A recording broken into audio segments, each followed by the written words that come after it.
안녕하세요. 강동선 ABA 아동발달연구소 소장 강동선입니다. 오늘 제가 준비한 부분은 개별 행동 중재의 절차입니다. 제가 현재 많이 다니고 있는 부분이 이제 특수 학교에도 나가기도 하지만은 특수 학급이 있는 학교로 이렇게 많이 나가게 되거든요. 두 개의 절차는 큰 차이는 없습니다. 하지만 이런 개별 행동 중재 절차를 위해서 그곳에 참여하게 되어 있고요. 이 개별 행동 중재 절차를 아직까지 잘 어떻게 진행되는지를 모르시는 분들이 있더라고요. 그래서 이번 강의를 통해 가지고 이런 개별 행동 중재가 어떻게 이루어지는지를 한번 살펴보도록 하겠습니다. 자, 앞서 제가 긍정적 행동 지원의 단계와 절차에 대해서 이야기를 드렸어요. 거기에 마지막 3단계 지원인 개별 행동 중재가 필요한 아이들이 있었습니다. 그런 개별 행동 중재가 필요한 아이들한테 들어가는 것이 주로 이 개별 행동 중재 절차라고 생각하시면 될 것 같습니다. 그러면 어떻게 진행되는지 한번 설명해 보도록 하겠습니다.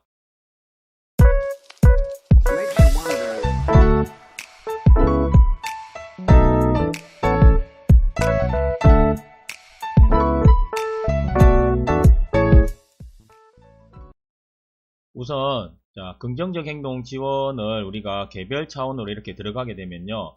긍정적 행동 지원 계획서라는 것을 작성하게 됩니다.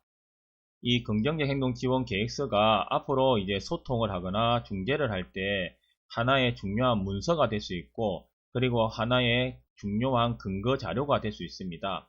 그래서 이런 계획서를 꼭 작성해서 진행하게 되는데요. 이 계획서의 양식을 보시면은 다음과 같이 나와 있습니다. 자, 기본적으로 여기에 학생 정보에 대해서 나와 있고, 작성하게 된 배경, 이 행동 중재를 의뢰하게 된 배경이 있겠죠. 어떤 특별한 도전적 행동 때문에 아마 이러한 개별 중재를 의뢰하게 되었다라는 내용들이 있을 겁니다. 그리고 일과 시간에 대한 지침이 이렇게 요약이 있고요. 사용 가능한 강화제 정보, 그리고 행동 기능 평가 이렇게 나와 있습니다. 그리고 기능 평가를 통해서 이렇게 각가지 내용이 나오게 되겠죠. 이에 대한 내용은 다음에 실제 사례에 대한 내용을 할 때 어떻게 작성되는지 알려드리도록 할게요. 그리고 이러한 부분들이 다 진행되고 나면은 이러한 행동 중재 계획이 최종적으로 나오게 되는 겁니다. 자, 이 부분에 대해서 오늘 조금 더 설명을 드리도록 할게요. 그러면 이런 긍정적 행동 지원 계획서, 도전적 행동 계획이라고도 할 수 있는데요. 이걸 왜 작성하는지에 대해서 알아야 될 것 같아요. 그 전에 여기에는 아까 항목에서 잠시 봤지만은 어떠한 내용이 포함됐는지 다시 한번 점검하고 넘어가도록 할게요. 처음에 우리가 아동을 개별 중재하기 위해서는 이러한 부분들을 알아야 된다는 겁니다. 기본적으로 학생의 정보, 도전적 행동 계획의 작성 배경에 대해서는 아까 나와 있었죠. 그 부분을 알아야 된다는 겁니다. 어떠한 도전적 행동 때문에 지금 어떠한 영향이 가고 있고, 그리고 중재를 현재는 이렇게 하고 있는데 어려움을 많이 겪고 있다. 그래서 이러한 부분은 개별 행동 중재가 특별히 필요해 보인다라는 부분을 이야기한다라는 겁니다.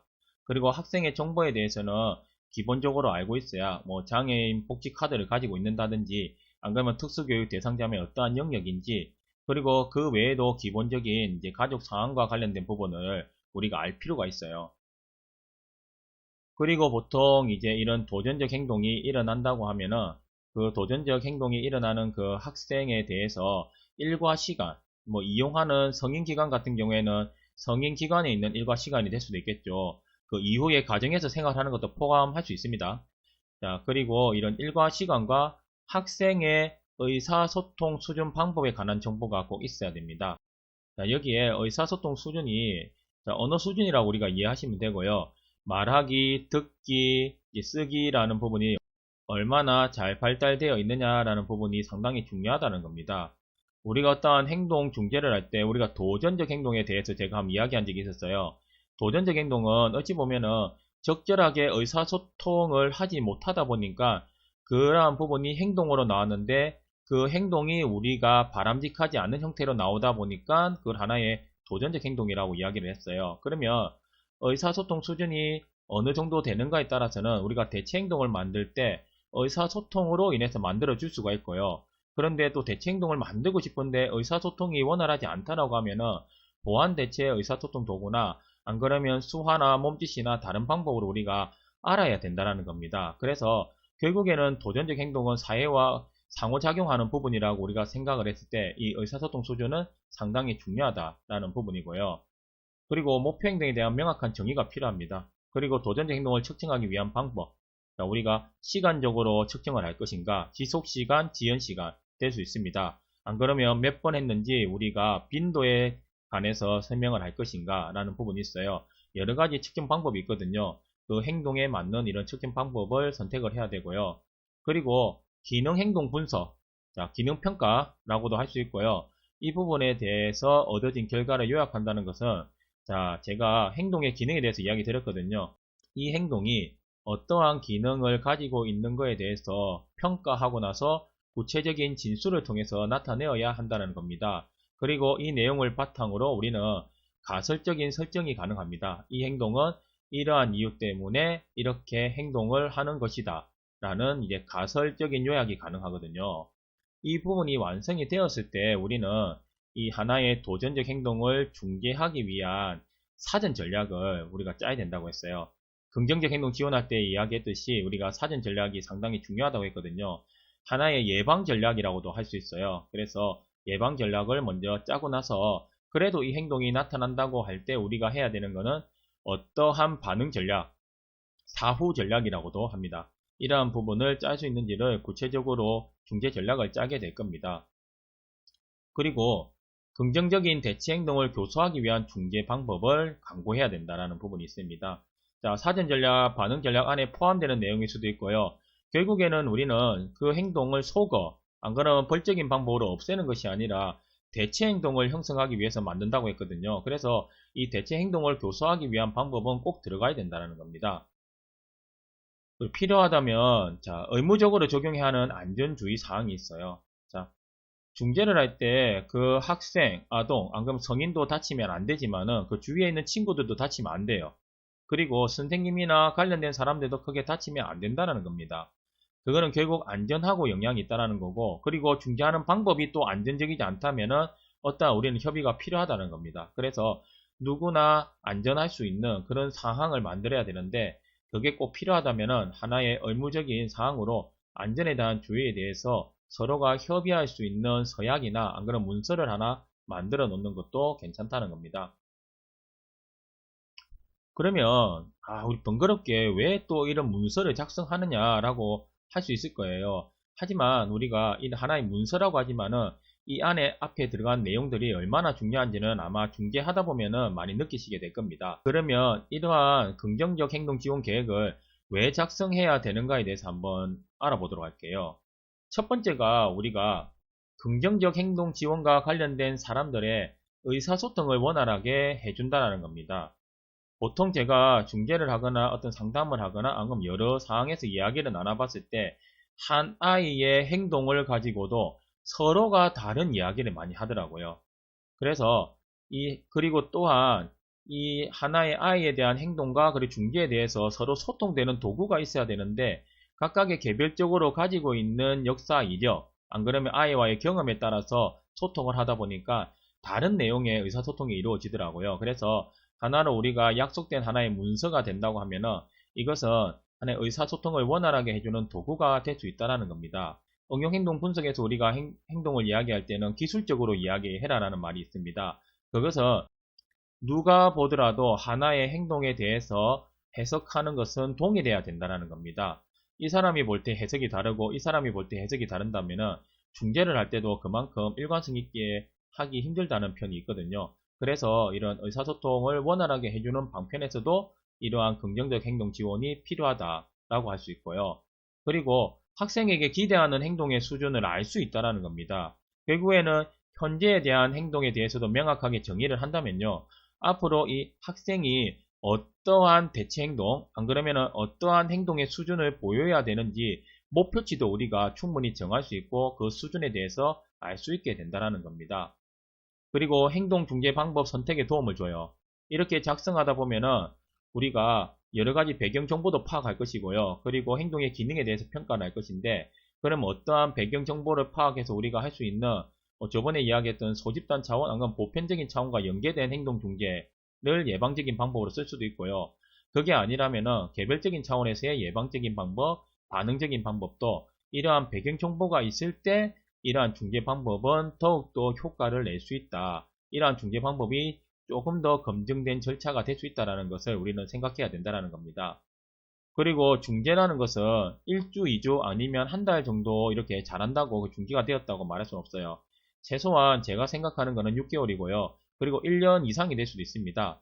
그래서 제가 볼 때는 학교를 다니는 학생을 기준으로는 3월, 4월에 나타난 행동과 11월, 12월에 나타난 행동의 차이를 비교를 해봤을 때 충분하게 이 행동이 많이 개선이 되었다라는 부분으로 우리가 평가를 해봐야 된다는 거죠.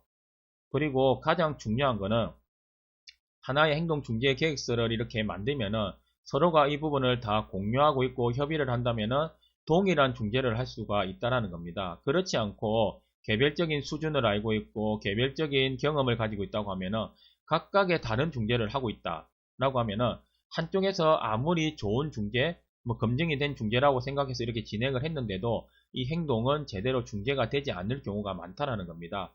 그래서 일관성 있는 중재를 가능하게 하는 것도 이 긍정적 행동 지원 계획서를 작성하게 되는 필요성이라고 우리가 이야기할 수 있어요.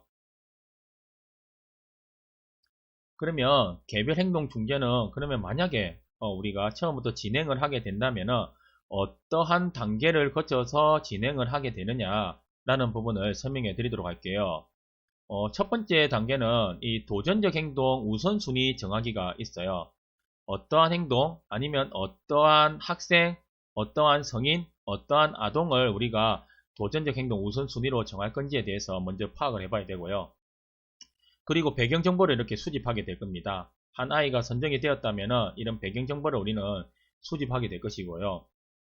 그리고 사용 가능한 강아지 정보를 파악할 거예요. 대체 행동을 만들기 위해서는 이 부분이 상당히 중요하다고 했거든요. 그리고 행동의 기능평가. 앞에 문서에서도 제가 이야기했어요. 기능평가와 관련된 항목이 좀 많이 있었죠. 행동에 대해서 서술하고 기능평가 할 수 있는 거, 이 행동이 왜 일어나는지 이런 단계로 진행을 하고 그리고 나서 이 행동에 대한 기초선을 측정을 할 것입니다. 기초선을 측정하는 이유는 이후에 중재가 어떠한 효과를 보이고 있는지를 파악을 해야 되거든요.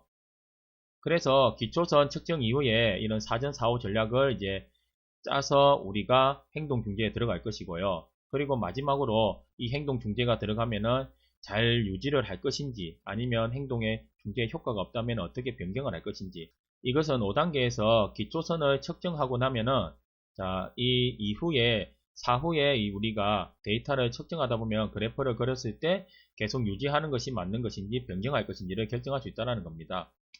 그러면 1단계부터 다시 한번 이야기하고 설명해 드릴게요. 자, 처음에 도전적 행동 우선순위를 정한다는 겁니다. 자, 학교에서 개별 행동 중재가 우선적으로 필요한 학생을 먼저 선정할 수 있겠죠. 특수학교나 일반 학교에서도 이렇게 선정을 할 수 있고요. 자, 때로는 현재 이제 우리가 그 특수학급 같은 경우에는 특수교육지원센터가 관할을 한다든지 안 그러면 거점으로 이렇게 관할을 하고 있어요. 그러면 이 학교마다 개별 행동 중재 대상이 올라올 수가 있습니다. 그러면 어떠한 학생이 개별 행동 중재가 될 것으로 우리가 선정할 건지에 대해서 우선 정하는 여러 가지 양식들이 있고 측정해야 되는 부분들이 있다는 겁니다.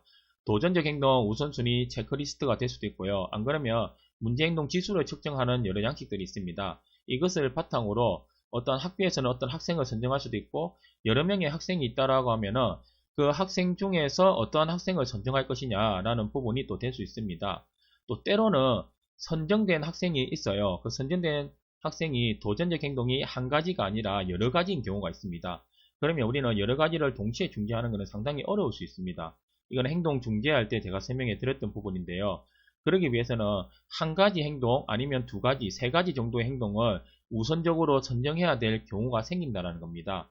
한 아동의 여러 가지 행동 중에서 도전적 행동 우선순위 체크리스트를 통해 가지고 어떠한 행동을 먼저 선정해서 중재되어야 되는지도 우리가 파악해 볼 필요성이 있다는 겁니다. 그 이후에 이 행동을 바탕으로 이 아이에 대한 행동 중재가 들어갈 수 있다는 거죠. 이렇게 도전적 행동 우선순위를 정하게 되고 학생을 선정하게 되고 행동을 선정했다라고 이야기하면요. 그 다음에는 이 배경 정보를 우리가 수집을 해야 돼요. 어찌 보면은 중재 전략을 짜는 것보다 이 배경 정보를 잘 수집하는 것이 더 중요할 수도 있거든요. 이걸 객관적으로 상세하게 우리가 파악을 하면은 이 배경 정보에 있는 환경적인 설정만 가지고도 이 아이의 행동이 달라지는 경우도 상당히 많거든요. 그래서 개별 행동 중재가 필요한 학생의 환경에 대한 전반적인 배경 정보를 수집합니다. 뭐 양식이 있지만 양식 이외의 것도 뭐 될 수 있는 한 많이 수집하면 좋아요. 그 자료를 어떠한 걸 선정하는 것은 그 이후의 문제이고 최대한 많은 자료를 수집하면 좋다라는 겁니다. 이 배경 정보에는 그러면 구체적으로 한 개씩 보면요. 하루 일과 시간이 될 수 있습니다. 자, 그리고 화장실 사용 능력도 들어갈 수 있고요. 혼자 가는지 안 그러면은 뭐 어떠한 화장실 갔을 때 뒤처리만 필요한지 안 그러면 화장실 따라가는 것 자체가 다 필요한지 화장실 사용을 위해서 옷을 입거나 벗을 때 어떠한 도움이 또 필요한지, 어떠한 화장실을 주로 사용해야 되는지, 화장실의 형태가 될 수 있겠죠. 이러한 부분들을 전반적으로 파악해 볼 필요가 있고요. 그리고 아까 의사소통 능력이라고 했던 언어 능력, 말하기, 듣기, 쓰기에 대한 부분이 충분히 가만히 돼야 됩니다. 그래야 아까 이야기했죠. 보완 대체 의사소통 도구인 AS나 팩스 위주로 이렇게 우리가 대체 언어를 가지고 행동 중재를 짜게 된다든지 아니면 몸짓이나 때로는 다른 형태 뭐 우리가 태블릿 PC 같은 경우로 꼭 AAC 형태가 아니더라도 우리가 사용할 수 있어요. 그런 부분으로 우리가 대체적인 능력을 파악을 해봐야 된다는 겁니다. 그리고 약물 복용 여부도 파악을 해야 돼요. 현재 약물을 복용하고 있다? 안 그러면 그것도 중요하지만은 어떠한 계기를 가지고 약물을 복용하기 시작했다. 그리고 약물을 복용한 지 얼마가 되었다. 때로는 어떠한 약을 먹게 되었냐라는 것을 우리가 구체적으로 파악해 볼 필요성이 있고요. 행동 중재가 약물 복용하고 상충되는 건 아닙니다. 서로가 보완이 될 수도 있고 행동 중재를 우선적으로 해야 될지 약물 복용이 꼭 보완적으로 들어가야 될지 이거에 대해서 판단하는 기준도 될 수 있거든요. 그래서 이 부분에 대해서도 충분히 파악해 볼 필요성이 있고요. 그리고 활동 지원사 같은 경우에 뭐 등하교할 때 활동 지원사가 이렇게 된다. 하교하고 마치고 나면 활동 지원사하고 있다. 활동 지원사하고의 관계는 어떤지 이런 부분도 중요할 수 있습니다. 뭐 실무원, 사회복무요원 이런 관계도 중요할 수 있고요. 그리고 학교에만 있는 것이 아니라 어떤 시설이 있다면 시설에만 있는 것이 아니라 그 이후에 어떠한 뭐 수영장을 간다든지 안 그러면 치료센터를 간다든지 아니면 운동센터를 간다든지 여러 가지 이용하는 기관이 있을 거예요. 이거에 대한 전반적인 파악도 중요할 수 있다는 겁니다. 그리고 이 배경 정보를 파악하고 또 중요하게 파악해야 되는 것이 사용 가능한 강화제 정보를 파악해야 된다는 겁니다. 제가 강화제 선호도 평가라는 그 동영상에서 이 내용은 올려드렸거든요. 그래서 이 강화제 선호도 평가를 통해서 이후에 중재 전략에서 대체 행동을 가르치기 위한 강화제를 파악하여 목록화한다라고 되어 있습니다. 이거는 그 강의 자료를 한번 읽어보시면 알 것 같고 대체 행동을 가르치기 위해서 이걸 꼭 파악한다는 것이니까 이 부분을 체계적으로 잘 파악하는 것이 그만큼 중요하다는 것을 알고 계시면 좋을 것 같아요. 그리고 이러한 어찌 보면은 배경적인 정보가 다 파악이 되고 나면요 이제 아동에 대한 그 학생에 대한 행동 기능 평가가 이루어져야 된다는 겁니다. 도전적 행동의 이유가 되는 행동의 기능이라 했죠. 왜 이러한 행동을 하게 되는 것일까 라는 부분입니다.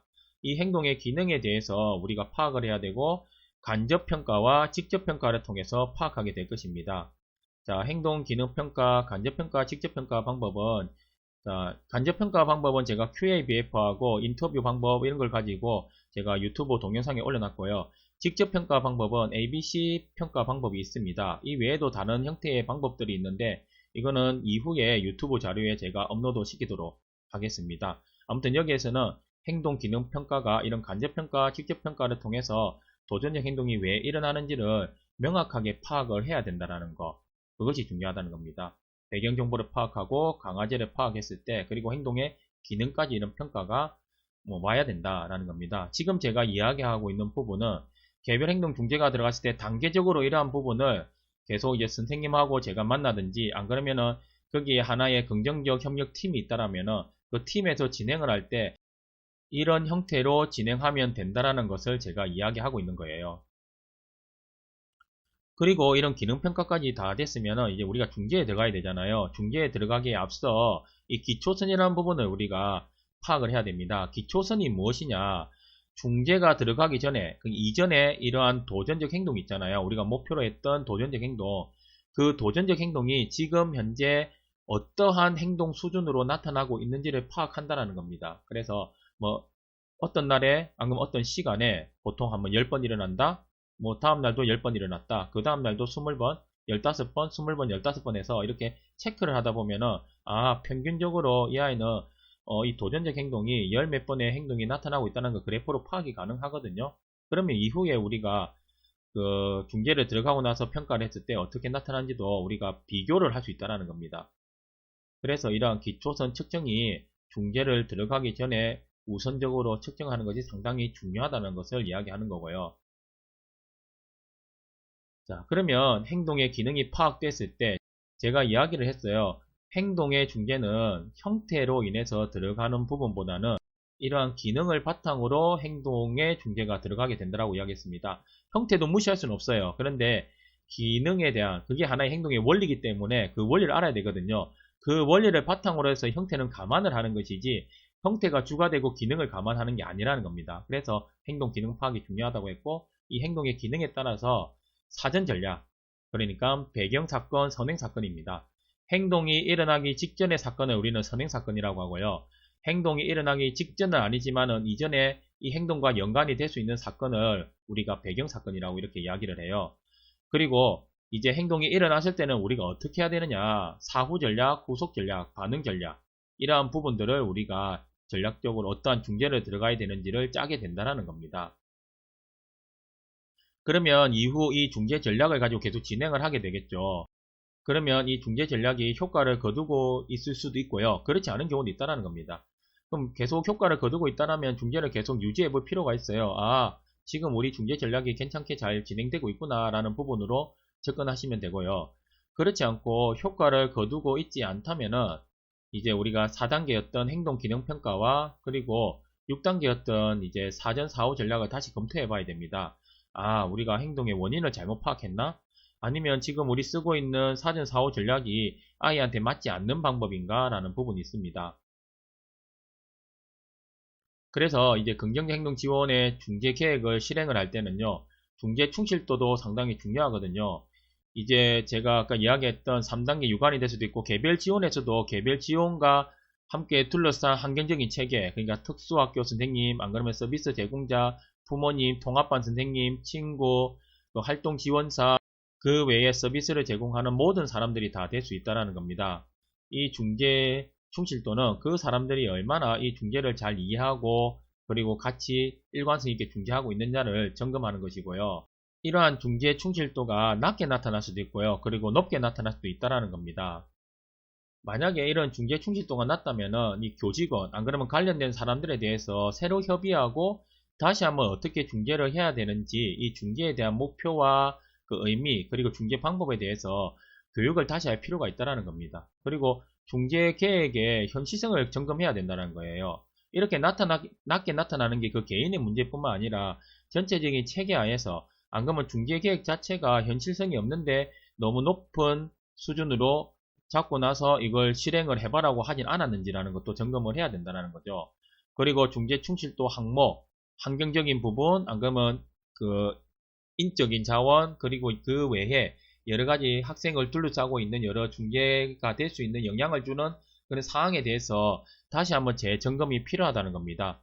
그 사항을 재점검했을 때, 아, 어쩔 수 없이 낮게 나타나는 부분이 있다면 이러한 부분들도 다시 조정을 해서 이 중재 충실도를 높일 필요가 있다는 거거든요.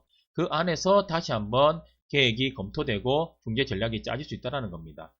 그런데 우리가 높은 중재 충실도를 유지하고 있어요. 이러한 부분이 잘 이루어지고 있다라고 하는데, 충실하게 이루어진 중재의 효과를 파악하기 위한 자료를 한번 분석해 보면요, 효과가 만약에 없다, 그러면 아까 말했듯이 기능 행동 평가를 다시 실시한다든지 중재 계획의 사전 전략과 사후 전략이 잘 진행되고 있는지를 다시 한번 재작성할 필요가 있습니다. 그리고 대체 행동은 원활하게 우리가 만들었는지, 아이가 할 수 있는 수준인지에 대해서 다시 한번 점검해 볼 필요가 있고요. 효과가 있다라고 하면은 중재의 강도를 완화할 수 있겠죠. 일반화 계획을 수립해야 됩니다. 중재의 강도를 완화하는 것도 일반화 계획이라고 보시면 되거든요. 결국에는 이 행동이 오랫동안 유지가 되고, 그리고 특정 환경이 아닌 어떠한 사람하고도, 한 사람이 아닌 어떠한 사람, 그리고 학교에서 뿐만 아니라 가정에서, 그리고 어떤 아침 시간뿐만 아니라 저녁 시간, 때로는 시간이 많이 지났을 때도 이 행동이 계속 유지되기 위해서는 이런 일반화 전략을 잘 수립해서 진행을 꼭 해야 된다는 겁니다. 우리가 학습을 할 때도 그렇고요. 행동 중재를 할 때도 그렇고, 가장 어려우면서도 중요한 것은 이 일반화 전략입니다. 결국에는 이 행동이 단기간이 아니라 특정한 곳에서만 아니라 누구한테만 아니라 어떠한 곳에서 다 나타날 수 있어야 우리가 생각하는 성인이 되었을 때 지역사회에서 자신에게 맞는 서비스를 제공받으면서 원활하게 같이 우리 살아갈 수 있는 그런 환경이 될 수 있다는 거, 그게 제일 중요하다는 거죠.